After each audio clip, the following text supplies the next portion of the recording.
Hey, it's Todd Ault and welcome back to Wall Street Words. Today's word is bearer, like I own it, bearer bond.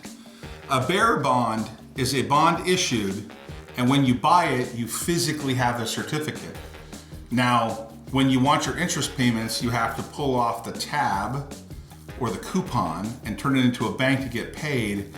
They don't have a particular name on them. Certificates are vulnerable to theft, and they're virtually extinct in the United States because of money laundering, theft, and all kinds of issues. But bearer bonds used to be famous. They used to be popular. They used to be around. Governments issued bearer bonds, corporations issued bearer bonds, and they were a valuable way you could exchange currency. They weren't on a regular market, and they had no registered owner. They were very vulnerable to theft. Now, as I said, they're virtually non-existent in the United States. They do have bearer bonds in other places around the world, but these are really dangerous. Nowadays, bearer bonds are held in electronic form, and they're to register to a particular name or corporation, and therefore theft is a lot harder. Today's word is bearer bond. Hey, thanks for watching Wall Street Words. Please subscribe and hit that bell below.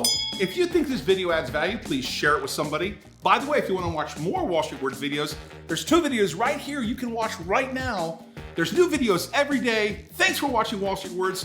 Always great things happening here.